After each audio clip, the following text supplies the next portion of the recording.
Saya perbesar dulu ya. Nah, kemarin sudah bahas di pertemuan sebelumnya rumah tangga keluarga atau yang disebut juga rumah tangga atau yang disebut juga rumah tangga konsumen ya. Ini unit terkecil ekonomi ya. Perannya sebagai konsumen artinya dia yang mengkonsumsi, menghabiskan, mengurangi nilai dari barang dan jasa. Terus juga dia penyedia faktor produksi ya. Ada 4 faktor produksi: alam, tenaga kerja, modal, sama jiwa kewirausahaan. Nah, ini ciri-cirinya ini ya. Ini faktor produksi tenaga kerja, modal, kewirausahaan, tanah juga termasuk nih ya. Karena tanah termasuk sumber daya alam ya. Lalu yang diterima nih sebagai balas jasa atau kompensasi ya. Rumah tangga keluarga ini menyediakan tenaga kerja, sumber daya alam, lalu juga modal, kewirausahaan itu yang diterima ya, mereka menyediakan itu untuk rumah tangga produksi. Nah, mereka menerima kompensasi dalam bentuk upah, sewa, bunga, dan keuntungan. Kegiatan utamanya kalau rumah tangga keluarga sudah pasti dia banyak mengkonsumsi atau menghabiskan atau mengurangi nilai barang dan jasanya. Ya, lalu skip. Nah, ini juga ya sama nih yang kemarin bilang, semua pendapatan yang dimiliki atau yang didapat oleh si rumah tangga konsumen ini atau rumah tangga keluarga ini dihabiskan untuk konsumsi. Lalu menyimpan juga dalam bentuk investasi atau nabung, bisa juga tuh biasanya mereka ya. Berikutnya rumah tangga produsen. Kalau rumah tangga produsen ini ke perusahaan ya. RTP, rumah tangga produsen ini kalau tadi kan rumah tangga konsumen. Itu tuh rumah tangga doang, rumah tangga konsumen, rumah tangga keluarga, atau rumah tangga. Nah, ini rumah tangga produsen ini sama dengan perusahaan atau badan usaha. Makanya pengertiannya rumah tangga produsen ini kesatuan yuridis dan ekonomis. Itu pengertian dari badan usaha atau perusahaan. Tujuannya mencari laba, memberi layanan. Karena badan usaha itu terdiri dari ada badan usaha milik negara, nih ya, ada badan usaha milik swasta. Kalau milik negara berarti modalnya sebagian besar dimiliki oleh negara, nah, dan memberi layanan kepada masyarakat, tidak cuma mencari laba dan memberi pelayanan kepada masyarakat. Kalau perusahaan milik swasta atau BUMS itu profit oriented, jadi tujuan utamanya mencari laba. Ya. Lalu ada BUMD, Badan Usaha Milik Daerah, ada juga koperasi. Nah, ini ya. Ini termasuk perusahaan. Ya, dia yang menggunakan faktor produksi tadi yang didapat dari rumah tangga konsumen. Sumber daya alam, sumber daya manusia, modal, dan kewirausahaan. Nah, tapi sebagai tadi kompensasinya ya, balas jasanya, si perusahaan ini memberi upah, ya, gaji, sewa, ya, kepada si rumah tangga konsumen. Nah, karena mereka tidak punya sumber daya faktor produksi tadi ya. Namun si perusahaan juga di sini nih, perusahaan harus bayar pajak ke pemerintah.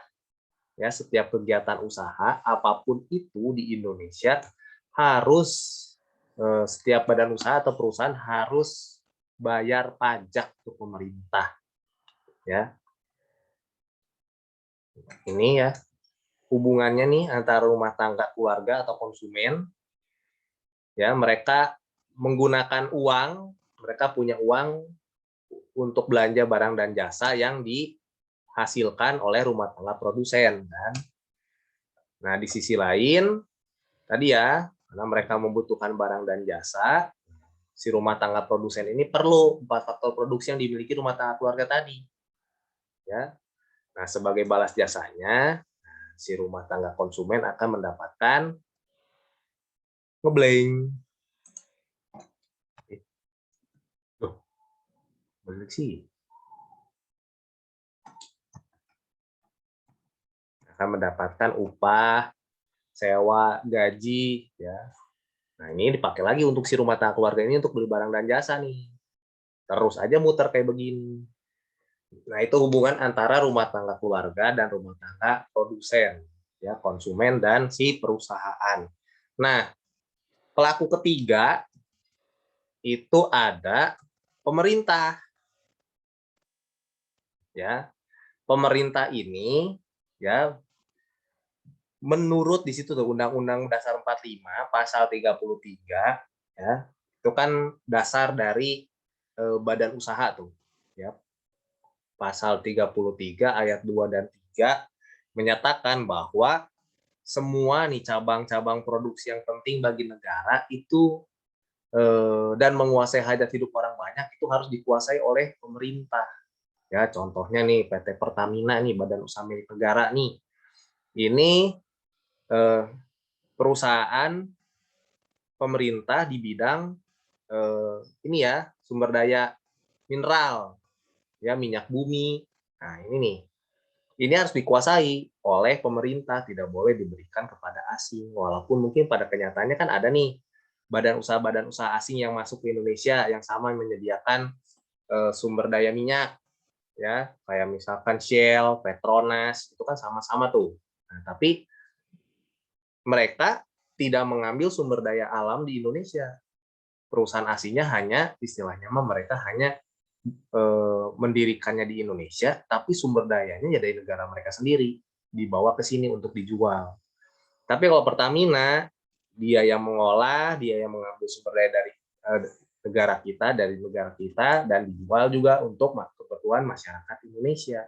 Nah, ini pemerintah punya peran. Ya, dia punya peran sebagai produsen. Dia menghasilkan barang dan jasa, ya. Tapi di sisi lain pemerintah juga ini dia sebagai konsumen atau konsumsi, ya. Contohnya pemerintah ini memanfaatkan layanan sumber daya manusia dari rumah tangga. Contoh nih, butuh tenaga kerja orang-orang yang bekerja di pemerintahan. Nah, disebutnya kan ASN ya sekarang ya. ASN itu aparatur sipil negara, atau kita mengenal dengan istilah PNS nih. Kalau lihat baju nih, orang-orang pakai baju begini nih. Tiap hari apa nih, Senin kalau nggak salah nih, baju coklat-coklat begini. Nah, itu tuh PNS. Ya, pegawai atau orang yang bekerja di pemerintahan. Nah, itu statusnya disebut pegawai negeri sipil. Nah, pemerintah juga perlu kan ketika menjalankan perusahaannya butuh tenaga kerja, butuh yang mengatur, mengelola, butuh orang, butuh tenaga kerja yang dimiliki oleh si rumah tangga konsumen. Nah, jadi pemerintah juga ternyata dia tidak cuma sebagai produsen memproduksi ya dari sumber daya yang ada, tapi juga dia sebagai konsumen ya. Selain itu, contoh lain selain untuk belanja, istilah itu belanja tenaga kerja nih. Belanja barang ya, gedung-gedung pemerintahan kan butuh juga tuh meja, kursi, ya, peralatan, perlengkapan, perlu kan? Nah, itu juga pemerintah berperan sebagai konsumen atau melakukan kegiatan konsumsi, atau misalkan beli aspal tuh untuk aspal jalan. Nah, itu kan juga sama tuh, pemerintah itu membeli. Artinya dia sebagai konsumen. Nah, selain itu, pemerintah juga di sini mempunyai peran sebagai pengatur kebijakan. Ya, pengatur kebijakan kegiatan ekonomi di Indonesia, di negara tersebut. Ya, pemerintah nih. Makanya tadi ada pemerintah mendapatkan pajak, ya, nanti bagannya ada nih setelah ini ya. Nah, intinya di situ pemerintah mengatur juga supaya terjadi kestabilan ekonomi, ya, terjadi tadi hubungan antar si pelaku kegiatan ekonomi ini berjalan dengan baik, ya, sesuai dengan yang diharapkan, ya. Selain itu juga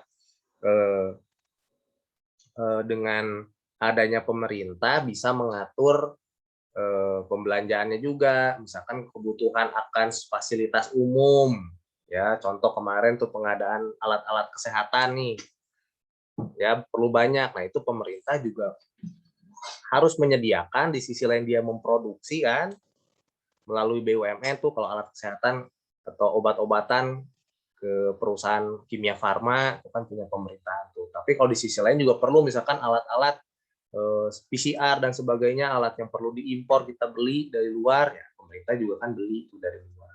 Intinya menyediakan, mengatur perekonomian, menyediakan juga supaya terjadi yang namanya kestabilan ekonomi. Pemerintah dapat pajak juga. Pajak ini nanti digunakan untuk pembangunan, pajak ini digunakan untuk banyak hal ya.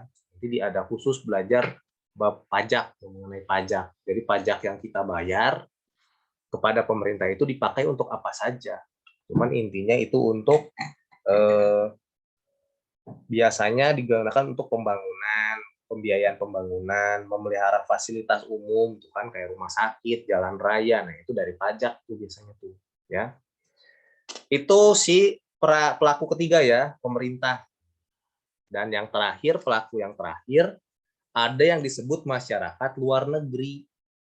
Nah, jadi sama yang terakhir ini juga sama pentingnya. Masyarakat luar negeri ini ya biasanya nih terwujud dalam kegiatan ekspor dan impor. Kemarin kan ditanya ya di kuisis ekspor berarti kita mengirim atau menjual barang ke luar negeri itu dari dalam negeri ke luar negeri. Tapi kalau impor berarti kita membeli barang dari dari luar negeri ke dalam negeri. Nah, itu disebut kegiatan impor. Kenapa masyarakat luar negeri ini juga menjadi salah satu pelaku kegiatan ekonomi? Karena kegiatan ekonomi itu tidak berlangsung atau tidak berjalan di dalam negeri saja, tapi juga dengan negara lain.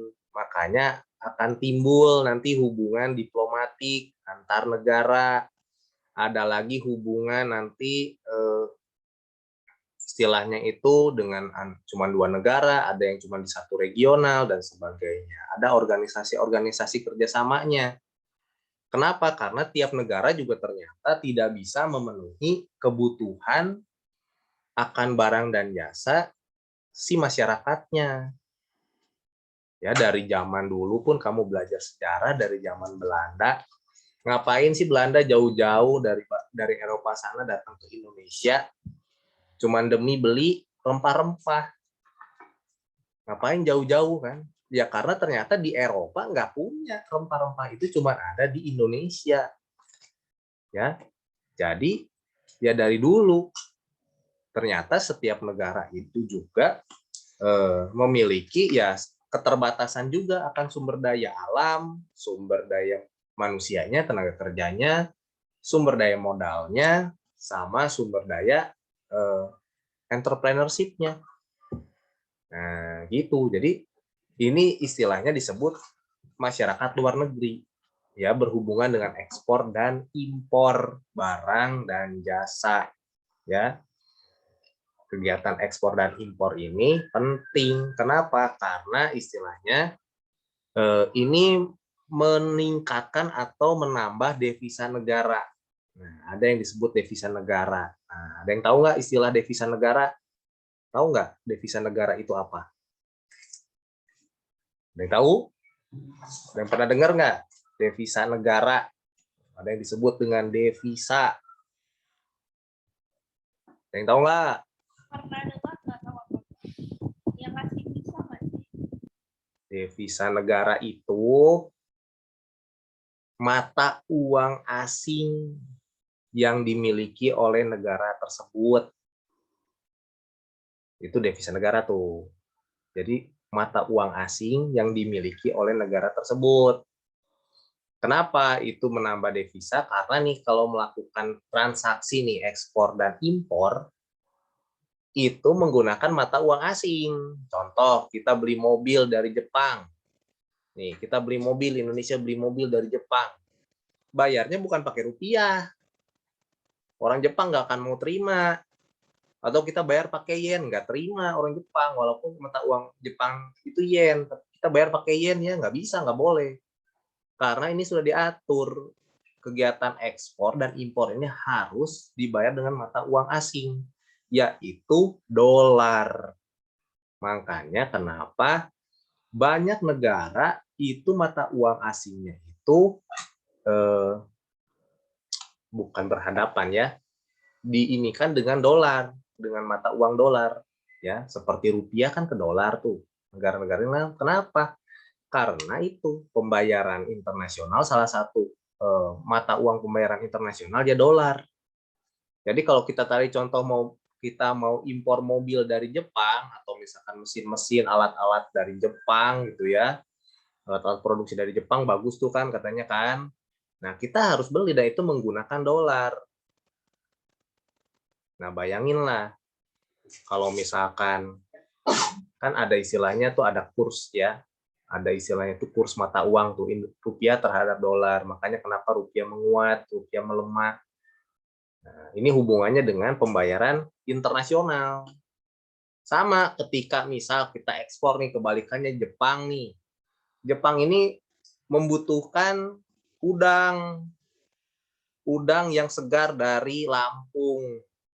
Lampung ini ya penghasil udang terbaik yang bisa diekspor ke Jepang, diekspor ke Jepang. Jadi kalau kamu makan udang di Jepang, jangan bangga itu punya Jepang. Siapa tahu itu udangnya udang Lampung. Kamu ke Amerika minum kopi, jangan bangga itu punya Amerika. Bisa aja itu kopi ya Starbucks itu dari Lampung kopinya. Pasti baru tahu. Lihat aja kemasan Starbucks. Itu Lampung. Cuma diproduksi, kita ekspor tuh. Ya. Nah, itu sama pembayarannya pun menggunakan dolar. Kita terimanya dolar dalam bentuk dolar. Nah, ini yang menjadi masalah ekonomi salah satunya, ya. Kita harus banyak ekspor dibanding impor. Ya. Kenapa? Kalau ekspor, istilahnya kita kan jual barang dan jasa kita ke negara lain. Kita dapat duit, kita dapat uang. Tapi kalau impor, berarti kan kita mengeluarkan uang, mengeluarkan devisa negara tadi tuh. Jadi kalau semakin banyak impor, semakin banyak devisa negara yang digunakan untuk bayar, untuk impor tadi. Kalau terus-terusan impor gimana? Habis cadangan devisanya. Kalau habis gimana? Ya sama, kalau misalkan logikanya kalau misalkan kamu sebuah punya usaha atau kamu sendiri nih, uang kamu udah habis nih pakai jajan segala macam, tapi kamu harus tetap bayar, ada yang harus kamu bayar. Apa yang dilakuin? Pinjem kan, ngutang, pinjam negara lain. Nah, itu nanti kan mesti dibayar utang itu. Nah, makanya didorong dari sekarang kan, kenapa pemerintah mulai membatasi nih produk-produk impor. Karena tadi bayarnya pakai devisa negara. Ya kalau devisa negaranya kayak negara maju nggak habis-habis duitnya kayak Cina, kayak Singapura ya nggak apa-apa. Lah Indonesia ya nggak cukup. Makanya pemerintah mendorong, ayo ya mulai buka usaha, dibantu nih kalau pemasaran untuk ekspornya juga dibantu dan sebagainya. Nah, ini karena diharapkan si ekspor ini harus lebih besar dibandingkan dengan impor supaya tadi menambah devisa negara. Devisa negara bertambah, uang negara kan banyak tuh jadinya kan. Nah, bisa dipakai untuk apa? Untuk pembangunan, lagi untuk misalkan menambah fasilitas kesehatan, fasilitas pendidikan, fasilitas umum. Itu. Kalau misalkan devisanya berkurang atau habis, ya gimana? Buat bayar aja nggak bisa, harus pinjam gimana untuk membangun Indonesia itu sendiri. Nah, makanya sekarang atau dari dulu pun ada slogan kan, cintailah produk-produk dalam negeri. Ya, kamu harus karena produk Indonesia ini, produk kita ini juga yang nggak kalah bersaing juga, toh kan? Indonesia udah bisa bikin mobil itu tuh apa kemarin launching tuh Pak Jokowi sama Gubernur Jawa Barat Ridwan Kamil launching produksi baterai mobil listrik karena targetnya 2022 nanti tahun depan itu sudah mulai Indonesia akan mulai menggunakan produksi mobil listrik. Kenapa? Karena sumber daya mineralnya, minyak buminya udah mau habis. Nah, udah disiapin tuh dari sekarang tuh. Ya, banyak sekarang nggak cuma Tesla tuh yang mengeluarkan produk mobil listrik kan, Indonesia juga sekarang lagi coba ya.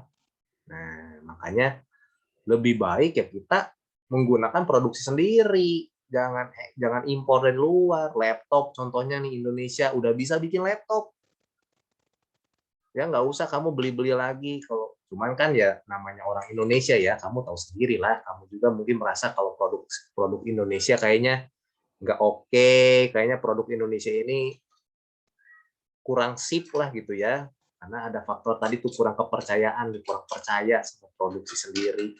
Jangan. Kenapa Cina bisa maju? Karena mereka menggunakan sebagian besar yaitu produksi dalam negeri, produksi sendirinya. Kenapa negara-negara Cina bisa maju? Ya mereka mengurangi impor tapi mendorong supaya semua masyarakatnya itu memproduksi barang dan jasa untuk memenuhi kebutuhan di negaranya sendiri. Jadi nggak usah beli sama negara lain, nggak usah impor. Ya, nah, itu salah satunya. Nah, jadi ada 4 pelaku, ya, rumah tangga konsumen, ya, rumah tangga produsen atau perusahaan, sama pemerintah, dan yang keempat adalah masyarakat luar negeri. Nah, kalau digambarkan seperti ini nih interaksi hubungannya antara si rumah tangga keluarga nih, konsumen nih, rumah tangga konsumen di sini, ya. Di sini rumah tangga produsen, di sini masyarakat luar negeri nih, ya. Di sini pemerintah. Nah, ini hubungannya gini nih, pemerintah itu ada di tengah-tengah, ya. Jadi kayak tadi hubungannya yang kemarin kita bicara antara rumah tangga keluarga dengan rumah tangga produsen atau perusahaan, ya. Jadi seperti ini, rumah tangga keluarga atau konsumen. Nih, dia memiliki sumber daya 4 faktor produksi ya, yang dibutuhkan oleh si rumah tangga produksi atau si perusahaan nih, ya. Tapi di sisi lain, nah setelah diproduksi oleh si rumah tangga atau si perusahaan ini dalam bentuk barang dan jasa nih, nah ini juga dibutuhkan oleh si rumah tangga konsumen, ya. Nah, barang dan jasa ini dibeli kan menggunakan uang nih, dibayar nih. Nah, ini mendapatkan uang nih. Nah, tapi di sisi lain karena si rumah tangga konsumen ini menyediakan 4 faktor produksi untuk perusahaan untuk membuat barang dan jasa. Nah, untuk balas jasanya, nah ini ya, diberikan pembayaran berupa upah, sewa, dan sebagainya kepada si rumah tangga keluarga. Nah, posisinya di sini kalau pemerintah, tengah-tengah ini ya, ini pemerintah nih, pemerintah ini dia mengambil pajak dari rumah tangga keluarga, mengambil pajak juga dari rumah tangga produsen atau perusahaan, ya, karena melakukan kegiatan produksi, kegiatan ekonomi. Nah, pemerintah ambil pajak, ya. Tapi di sisi lain, ya, pemerintah juga tadi kan perannya sebagai konsumen dan sebagai produsen. Nah, sebagai konsumen berarti dia beli juga nih barang dan jasa dari si rumah tangga perusahaan ini nih, ya. Di sisi lain pemerintah juga membutuhkan untuk memproduksi kan, sebagai produsen dia memproduksi juga barang dan jasa. Nah, sumber dayanya dari mana? Faktor produksinya dari mana? Dari rumah tangga keluarga juga nih. Nah, balas jasanya apa dari pemerintah kepada si rumah tangga keluarga dan rumah tangga perusahaan, yaitu berbentuk fasilitas. Fasilitas ini apa sih? Infrastruktur, ya, jalan raya, bukan?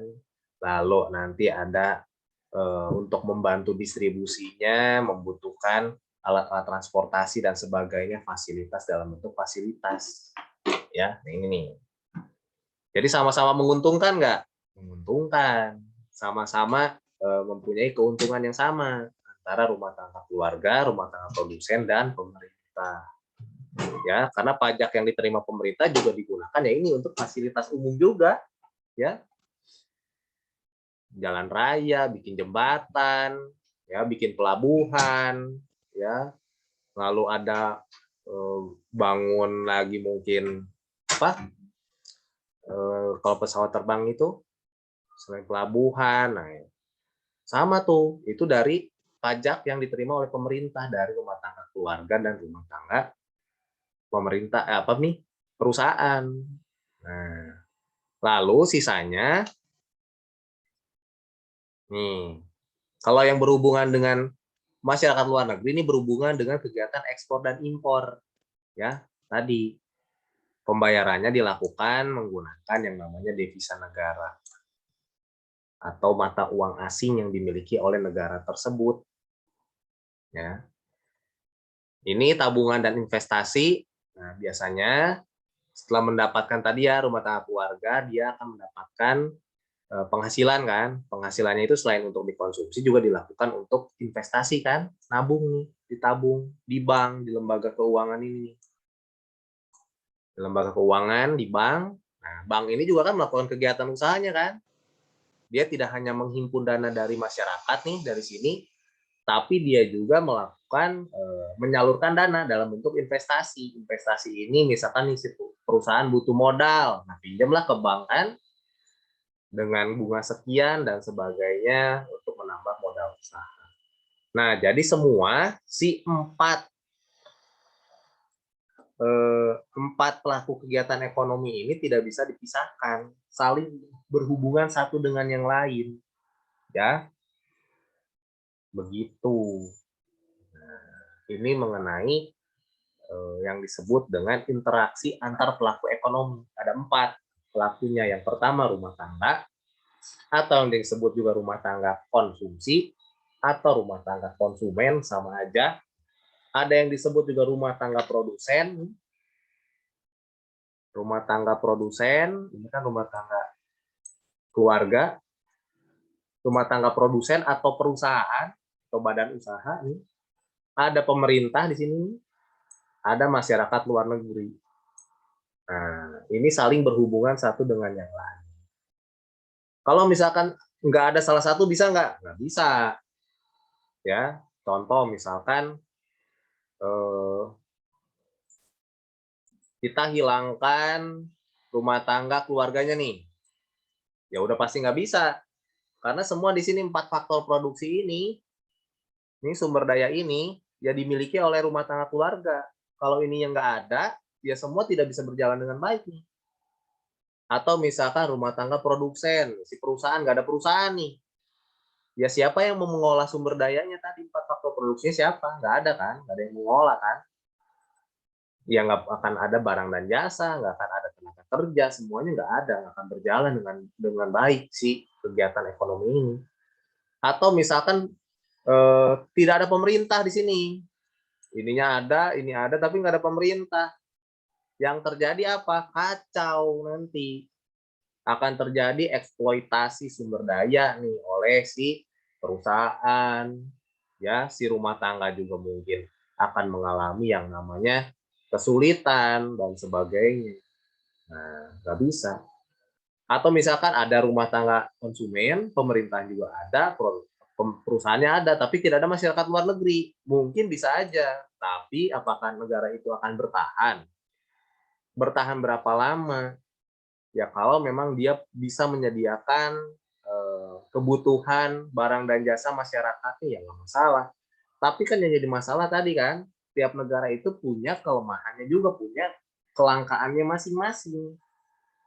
Nah, makanya saling terhubung, saling harus punya kerjasama supaya saling memenuhi kebutuhan akan barang dan jasa di negaranya masing-masing. Nah, ini makanya saling berhubungan dengan satu dengan yang lain.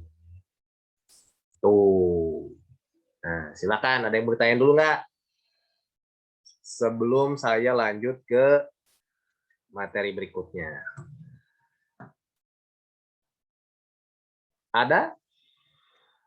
Ada yang bertanya dulu? Untuk penjelasannya di buku ada ya, lebih detail ya. Nih, penjelasannya juga di sini ya, di PowerPoint-nya juga udah saya kasih ya di kelas rumah. Jadi perusahaan dan pemerintah mempekerjakan sumber daya manusia dari rumah tangga keluarga kan. Pembayaran untuk sumber daya manusia antara lain dapat diberikan dalam bentuk honorarium, upah, dan gaji. Nah, penghasilan dibelanjakan untuk membeli barang dan jasa yang dihasilkan oleh perusahaan. Nah, sebagian pendapatan rumah tangga keluarga digunakan untuk membayar pajak kepada pemerintah. Pembayaran pajak akan membiayai pengeluaran pemerintah. Sebagian pendapatan rumah tangga disimpan di lembaga keuangan, ya. Dana simpanan ini dipinjamkan oleh bank kepada perusahaan untuk digunakan sebagai investasi.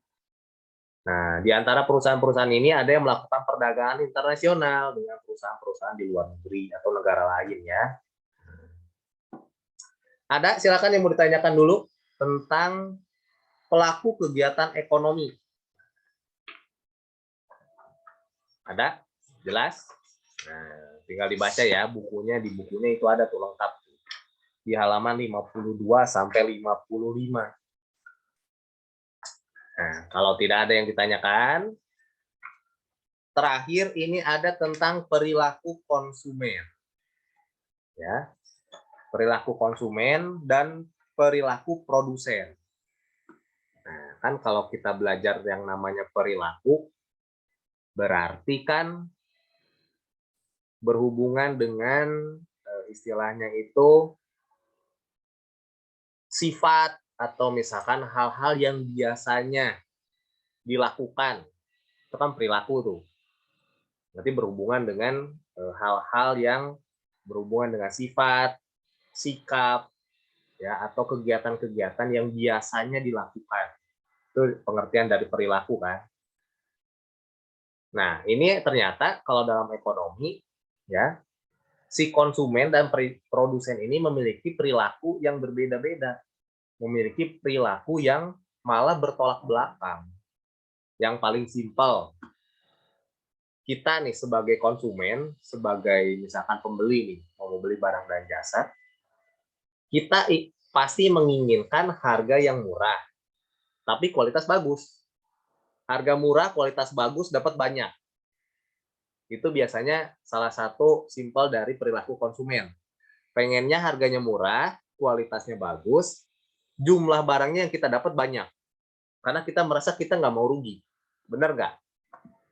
Tiap kali kita beli atau kita mau lihat mau beli barang atau jasa itu pasti kenapa ada tawar menawar. Karena itu perilaku konsumen itu selalu kayak begitu. Pengennya harga murah tapi kualitas bagus. Terus dapatnya banyak, nggak mau rugi. Karena istilahnya si konsumen ini tadi udah ngeluarin duit tuh, mengeluarkan uang. Karena bayar tuh. Jadi kita pengennya terpuaskan istilahnya gitu ya. Istilahnya kita keluar uang 100.000 ini harus dapat banyak, harus dapat kualitas bagus, nggak mau rugi lah pokoknya intinya. Tapi di sisi lain kalau si produsen pengennya jual banyak, barangnya pengen dijual banyak supaya dapat untung banyak, harganya setinggi mungkin, ya, supaya dapat untungnya lebih banyak. Nah ini kan nggak ketemu nih, yang satu pengen harga murah, satu harganya pengen tinggi. Yang satu pengen kualitas bagus, ini bisa menyediakan kualitas bagus, oke. Yang satu pengen dapat kuantitinya banyak, kuantitasnya banyak, tapi di sisi lain produsen ya bisa menyediakan banyak, tapi berani bayar atau enggak? Karena si produsen atau si perusahaan pengennya dapat untung banyak. Nah ini kan nggak ketemu ujung-ujungnya kan, makanya ada tadi tuh proses tawar menawar. Nah, penawar di pasar sih, cabai aja ditawar, bawang aja ditawar, segala macam gitu kan. Ya karena gitu, nggak ada ketemu. Akhirnya nanti ketemunya di mana? Ya udah, jalan tengahnya gimana. Nah kalau nanti di hukum penawaran, hukum permintaan nih di bab berikutnya kita belajar, itu ada yang namanya titik keseimbangan. Nah itulah perpotongan antara kurva penawaran dan kurva permintaan. Nah itulah titik tengahnya. Ya, karena dua hal ini berbeda. Istilahnya kalau kamu belajar itu kan kutub utara, kutub selatan, ya susah, nggak bisa, punya kepentingan, punya tujuan yang berbeda. Nah, kita lihat dulu yang perilaku konsumennya ya. Nah, di sini perilaku konsumen, kalau kita lihat dari sisi pengertiannya nih kan, konsumsi ini ya, pengertian konsumsi ini kan mengurangi atau menghabiskan nilai guna barang dan jasa nih, dari sisi pengertiannya dulu ya. Ciri-ciri benda konsumsi, nah, untuk memperolehnya diperlukan pengorbanan, iya, ya, karena kita mengeluarkan pengorbanan, ya, ngeluarin duit kan, uang kan, gampangnya kan, itu kan pengorbanan kita untuk mendapatkan barang dan jasa tersebut kan. Ditujukan untuk memenuhi kebutuhan hidup. Yes. Makanya kita beli kan, makanya kita rela berkorban untuk mendapatkan barang dan jasa tersebut. Lalu manfaat, nilai, dan volume benda-benda yang digunakan akan habis sekaligus atau berangsur-angsur. Iya, namanya juga dikonsumsi nih, mengurangi atau menghabiskan. Memang ada di dunia ini barang atau jasa yang kita pakai tapi nggak habis-habis. Pasti kan ujung-ujungnya habis. Contoh yang paling simpel, misalkan kebutuhan sehari-hari, kamu mandi, kamu keramas pakai sampo. Emang kamu beli sampo nggak habis-habis? Kan pasti habis kan? Lama-kelamaan dipakai, sekalipun mungkin kamu beli sampo misalkan 10 kilo, 10 liter gitu, ya kan tetap ujung-ujungnya habis juga kan? Karena dipakai. Atau misalkan bukan cuma misalkan kayak sampo, sabun, dan sebagainya, alat-alat elektronik, misalkan laptop kamu, handphone kamu kan pakai itu. Kan pasti ada ujung-ujungnya itu produk itu ada usianya tuh, ada umurnya biasanya. Atau ujung-ujungnya kan biasa rusak juga kan, lemot lah, ya kalau device kayak laptop, handphone, memorinya udah penuh, dipakai terus kan, dikonsumsi terus tuh, dipakai buat nonton, pakai buat belajar, pakai ngumpul tugas, memorinya penuh, bikin laptopnya lemot, lama-kelamaan baterainya ngedrop. Nah, kan lama-lama juga akan berangsur-angsur akan habis kan. Nah, itulah ciri benda konsumsi. Nggak ada benda konsumsi ini yang kamu beli sekali dipakai seumur hidup, nggak ada. Itu cuma ada di Doraemon. Cuma ada di film Doraemon, nggak habis-habis.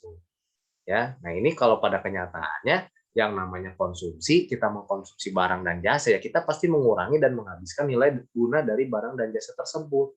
Ya, karena untuk kebutuhan sehari-hari, dipakainya bisa tiap hari. Ya, nah ini dari dasar pengertian ini, makanya ada beberapa pembagian benda konsumsi lah ya. Contohnya tadi kan untuk kehidupan sehari-hari nih. Contohnya benda habis pakai. Nih, minuman kemasan. Sekali habis kan, kamu beli nih minum mineral nih. Mau botol kayak mau berbentuk gelas, kan habis diminum dibuang bungkusnya kan? Enggak tiba-tiba kamu minum terus kamu tutup tiba-tiba penuh lagi airnya kan? Enggak kan? Jadi sekali pakai nih contohnya nih. Kalau sudah dihabiskan, nilainya sudah tidak ada ya dibuang kan. Baterai gitu kan, ya lama-lama kan akan ngedrop tuh baterai tuh. Habis baterainya ngedrop ya udah habis. Harus ganti baterainya kan. Nah, itu sekali pakai tuh. Ada yang bisa dipakai berulang-ulang. Contohnya nih alat komunikasi handphone ya. Kamu kan beli nggak tiap hari kan? Ini bisa dipakai misalkan 4-5 tahun dan sebagainya kan. Ini bisa dipakai berulang-ulang. Laptop kamu tuh bisa dipakai berulang-ulang. Kamu kan nggak beli tiap hari kan? Ada di sini yang beli handphone tiap hari. Sekali pakai sehari, atau misalkan sehari dipakai nih baterainya habis nih 0%, oh udah beli lagi aja besok beli HP baru. Besok pakai lagi habis lagi baterainya beli baru. Nggak ada kan? Enggak. Ini bisa digunakan berulang-ulang. Ya, itu disebut benda konsumsi yang habis sekali pakai dan berulang-ulang. Nah, ini baru kita belajar ada namanya tuh teori perilaku konsumen. Nah, ini terkenal dengan yang namanya hukum Gosen. Gosen 1, hukum Gosen 2. Nih kalau di buku tuh banyak tuh. Penjelasannya detail bener ya. Nanti kamu tinggal baca tuh di buku tentang penjelasannya ya. Karena ini kan berbentuk teori. Jadi kamu harus baca. Jadi saya cuma jelasin konsepnya, utamanya seperti apa, pengertian mudahnya seperti apa, ya simpelnya seperti apa. Nah, kalau kita bicara teori perilaku konsumen, ya, teori perilaku konsumen nih, ya, ada menggunakan pendekatan-pendekatan, ya, ada 2 pendekatan. Yang pertama pendekatan kardinal, yang kedua itu pendekatan ordinal.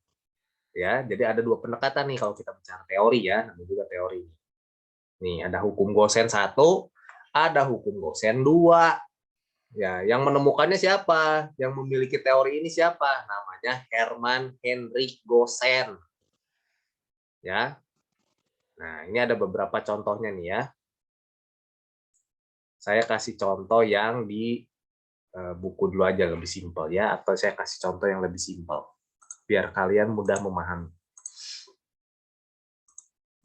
Pendekatan kardinal, yaitu bisa kamu lihat juga di buku, ada di halaman 46. Intinya didasarkan pada asumsi. Asumsi ini adalah pemikiran ya, bahwa tingkat kepuasan yang diperoleh konsumen dapat diukur dengan satuan tertentu. Bisa dihitung nih. Artinya bisa dihitung. Dapat diukur dengan satuan tertentu tuh bisa dihitung. 1 buah, 10, 1 lusin, 2 lusin, itu bisa dihitung angkanya berapa banyak. Ya. Contoh misalkan di sini nih, di sini ada gambar Cristiano Ronaldo nih lagi minum, habis main bola, minum, haus. Nah, berdasarkan hukum Gosen tadi, hukum Gosen 1 nih terutama nih, ya, yang berhubungan dengan hal yang bisa diukur, ya, dapat diukur, kepuasannya itu dapat diukur. Kalau misalkan orang haus, contoh Cristiano Ronaldo minum, habis main bola minum, dia bisa diukur nggak kepuasannya? Bisa. Dia minum 1 botol, aduh masih haus dia. Minum 2 botol, masih haus juga. Minum lagi botol ketiga, masih haus. Botol keempat. Ujung-ujungnya, akhir-akhirnya, kan pasti akan puas. Akan merasa tidak haus lagi kan. Rasa hausnya sudah terpenuhi. Nah, bisa diukur. Berapa tadi tuh? Dia minum 5 botol, 4 botol, 3 botol. Nah, itu hukum Gosen 1. Dengan menggunakan pendekatan kardinal. Jadi bisa diukur, bisa dihitung. Ya. Jadi yang awalnya istilahnya kalau berdasarkan hukum Gosen ini ya, jika konsumsi suatu barang itu dilakukan terus-menerus, kenikmatannya mula-mula tinggi. Artinya, konsumsinya banyak nih, ya. Namun lama-kelamaan kenikmatannya akan makin menurun sampai akhirnya mencapai batas jenuh. Yang paling simpel gini dalam kehidupan sehari-hari. Kamu pernah nggak ya makan sebuah makanan, tadinya kamu suka banget dengan makanan itu. Suka banget. Tapi karena kamu udah sering makan itu terus-menerus, lama-lama kamu akan merasa bosan. Ya, dikasih aja nggak mau. Pernah nggak kayak gitu? Ada makanan yang misalkan kamu tadinya suka banget nih, tapi karena kamu udah sering makan itu, bisa makan itu tiap hari, ya mungkin sehari bisa dua kali, bisa tiap hari. Lama-lama kamu bosan. Pernah nggak? Pasti pernah. Contoh misalkan, saya pernah, bukan pernah ya, saya itu suka yang namanya ayam McD. Ya McD, KFC, ya gitulah ya, pokoknya mah ayam-ayam cepat saji lah ya. Itu tuh saya suka banget. Kamu bayang 1 buket itu bisa saya habisin sendiri. Ya, itu 1 buket itu bisa isi 10 kan, isi 6, bisa isi 7, bisa isi 10. Saya bisa habisin sendiri sehari. Atau misalkan saya tuh suka dulu ya, sebelum punya pola hidup sehat, saya tuh suka minum soft drink, Coca-Cola. 1 hari itu saya bisa 1,5 liter sendiri. Saya bisa habisin sendiri. Tapi pernah tuh, saya konsumsi terus tuh, misalkan 1 buket tuh. Terakhir saya dikasih teman saya, karena teman saya tahu saya tuh suka ayam McD atau KFC, dia kasih 1 buket isi 10. Saya makan tuh 2 hari, tiap makan saya makan ayam KFC. Makan siang makan, malam makan, besoknya kan 10 biji, bayangin 10 biji. Saya sekali makan kan 1 paling, 1 dada ayam, 1. Itu kan paling saya makan sekali 1. Berarti dari 10 itu saya bisa makan 3 hari. Bayangin 3 hari itu saya angetin lagi tiap hari. Hari keempat itu saya ada promo KFC, sama. Promonya 50%. 1 buket juga. Cuma 30.000 atau 40.000. Nah, saya udah nggak mau. Padahal ditawarin, mau nggak nih KFC lagi? Nggak mau, saya bosen. Ya 3 hari lah bayangin, makan KFC terus. Nah, itu yang disebut dengan pendekatan kardinal dan yang hubungan dengan hukum Gosen 1. Jadi bisa diukur. Tadi tuh, pertamanya hari pertama saya makan ayam, seneng. Bisa 2.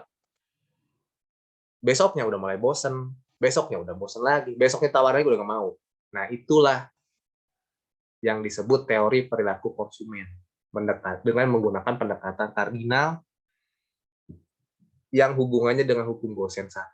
Bisa diukur, bisa dihitung jumlahnya berapa banyak. Ya, ujung-ujungnya paling gampang itu merasa bosan, jenuh. Nah, itu tuh. Karena mungkin itu kamu mengkonsumsi terus-menerus, akhirnya bosan dan jenuh kan. Gitu. Sama seperti kita melakukan kegiatan apapun, kalau terus-menerus, ya pasti bosan, jenuh nggak? Jenuh. Contoh belajar online kan, kamu tiap hari terus depan layar. Bosan nggak? Bosan. Dia bisa diukur nih. Misalkan kamu yang tadinya standby 1 jam nongkrongin terus gitu ya, bisa diukur nih berapa hari itu dalam 1 term ini kamu bisa stay 1 jam nih full fokus.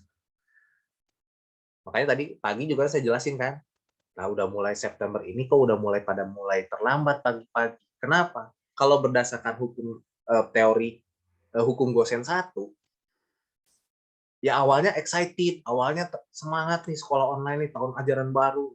Lama-lama nih bulan Juli lewat, Agustus lewat, September udah mulai bosen nih. Udah mulai telat masuk, udah mulai ada yang mungkin males kerjain PR, rasanya udah mulai, bosen lah rasanya sekolah. Nah, kalau secara ekonomi, itu wajar. Pasti yang namanya konsumen seperti itu. Karena kamu kan konsumen tuh, sebagai konsumen sih, murid kan. Nah, wajar. Tapi tidak boleh seperti itu. Ya, lama-kelamaan pasti secara ekonomi sih, kalau yang namanya kita belajar dari teori konsumen, ya secara lama-lama juga nanti kan akan timbul lagi semangat, timbul lagi rasa haus. Tadi udah nggak haus, main bola lagi nih, beraktivitas lagi. Haus lagi kan, lapar lagi kan, makan lagi kan. Itu memang itu kalau secara ekonomi itu wajar, siklusnya seperti itu. Dan itu harus diketahui oleh si produsen. Ya. Nah, ini tentang teori menggunakan pendekatan kardinal. Ya, paling gampang itu ingatnya gitulah. Kalau nggak gampangnya ingetin inilah Cristiano Ronaldo nih lagi minum. Atau kita lagi haus, lagi lapar. Ya. Nah, kalau hukum Gosen 2, nah, itu tidak bisa dihitung. Ya, kalau menggunakan pendekatan hukum Gosen 2, ya, atau istilahnya itu dia menggunakan pendekatan ordinal, itu tidak bisa hitung.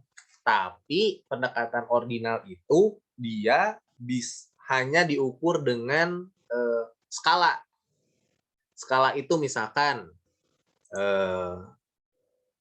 kamu misalkan sangat suka gitu ya,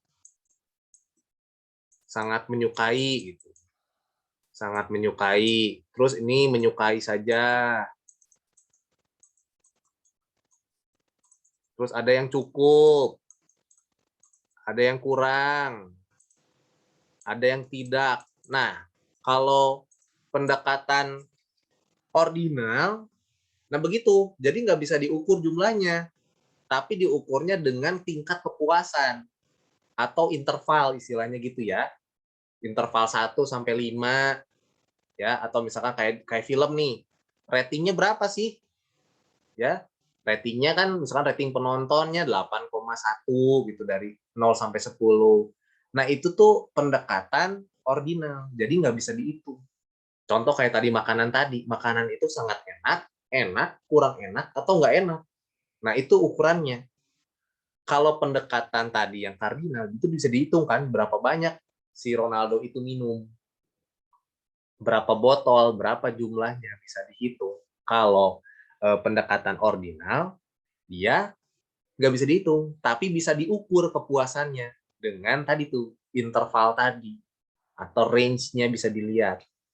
Ya, contoh kamu misalkan selain makanan ya banyak lah ya, misalkan kamu film lah, contohnya film atau game, ya film lah contoh misalkan film Korea, ya kan kamu bisa menilai itu setelah kamu konsumsi, kamu nonton, kamu lihat menurut kamu penilaiannya sangat bagus film itu, bagus, cukup bagus, atau jelek atau kurang bagus, tidak bagus. Nah, itu bisa dinilai dari situ.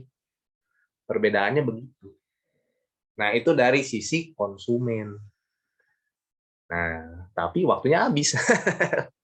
Waktunya habis sudah jam 9. apa-apa lah ya, nanti lanjut di berikutnya aja ya. Waktu kita sudah habis, materinya belum habis, tapi nanti materi yang ini nggak akan saya masukin berarti di soal meet-nya ya. Gitu. Ini tentang hukum pendekatan teori perilaku konsumen. Nah, masih ada kan satu lagi ya, teori produsen nih, tapi waktunya nggak cukup nih kita nih. Cuma tinggal 3 menit lagi. Paling nanti kita lanjut di term berikutnya saja ya. Oke, ada pertanyaan sampai sini? Ada pertanyaan dulu sampai sini? Jelas ya? Nah, itu nanti materinya, itu kamu tinggal baca lagi di buku ya. Bab 1, bab 2, bab 3 buat meet, kamu baca di buku, baca bukunya. Kalau kamu baca bukunya, kamu bisa, kamu ngerti, kamu paham. Karena yang saya jelasin juga itu cuma konsep-konsep sederhananya saja. Ya, kalau mau lebih detail, nah kamu baca bukunya. Jangan males baca pokoknya kalau ekonomi. Kamu harus baca, paksa diri kamu untuk baca. Apalagi kalau mau ujian-ujian, nah harus baca bukunya ya. Oke lah ya, udah cukup ya. Sampai ketemu lagi di meet test minggu depan ya. Ya, kalau nggak ada yang ditanyain cukup lah ya. Nanti materinya kita lanjut di term 2 aja ya. Pagi semuanya. Thank you, Pak. Dalia, Margaret. Bye.